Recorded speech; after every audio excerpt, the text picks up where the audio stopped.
জেলার অস্থায়ী শিক্ষকদের খাম ভরো কর্মসূচি অনুষ্ঠিত হলো বহরমপুরে।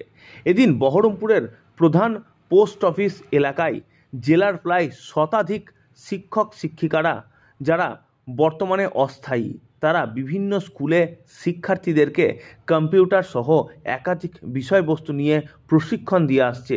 আজ তারা রাজ্যের মানবিক মুখ্যমন্ত্রী মাননীয়া মমতা বন্দ্যোপাধ্যায়ের উদ্দেশ্যে চিঠি দিয়ে বার্তা পৌঁছানোর কর্মসূচি গ্রহণ করলেন। আজ আনুমানিক দুপুর 3:30 নাগাদ সংবাদ মাধ্যমের মুখোমুখি হয়ে এক শিক্ষক কি জানালেন এই কর্মসূচি সম্পর্কে, আসুন আমরা তার মুখ থেকেই শুনবো বিস্তারিত।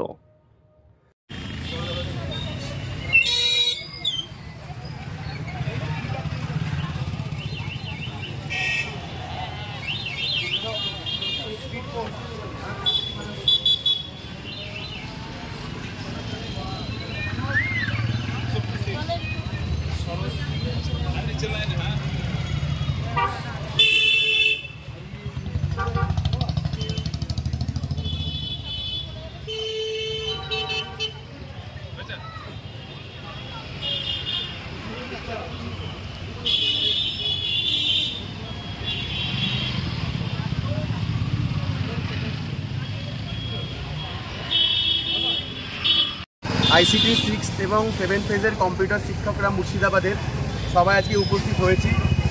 আমাদের 6 এবং 7 ফেজ মিলিয়ে গোটা মুর্শিদাবাদে বর্তমানে 142 জন। আমরা এখনও সরকারিকরণ হইনি, এখনও আমরা এজেন্সির আওতায় আছি।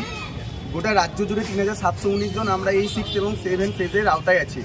মাননীয় মুখ্যমন্ত্রীর কাছে আমাদের করজোড়ে আবেদন যে আমাদের এই চরম দুর্দশা থেকে যেন মুক্তি করেন। আমরা তার স্বপ্নের যে প্রকল্প রয়েছে সবুজ সাথী থেকে শুরু করে কন্যাশ্রী, তারপরে হচ্ছে শিক্ষাশ্রী, ঐক্যশ্রী, বাংলার শিক্ষার পোর্টালের কাজ থেকে শুরু করে আমরা প্রত্যেকে যে কম্পিউটার ক্লাস আমরা প্রত্যেকে নিয়ে থাকি প্রত্যেক দিন। এবং আমাদের মাননীয় মুখ্যমন্ত্রীর কাছে এটাই আবেদন যে আমাদের এই যে দুরবস্থা এখান থেকে মুক্তি করুন। আর আমাদের যে বিষয়টা সেটা ডিআই অফিস, তারপরে হচ্ছে আপনাদের পার্ক, আমরা সমস্ত জায়গাতে আধিকারিকদের সাথে কথা বলেছি, কিন্তু আমাদের কোথাও মনে হয় যে আমাদের জনদরদি মাননীয় মুখ্যমন্ত্রীর কাছে আমাদের এই বার্তাটা সঠিকভাবে হয়তো পৌঁছায়নি।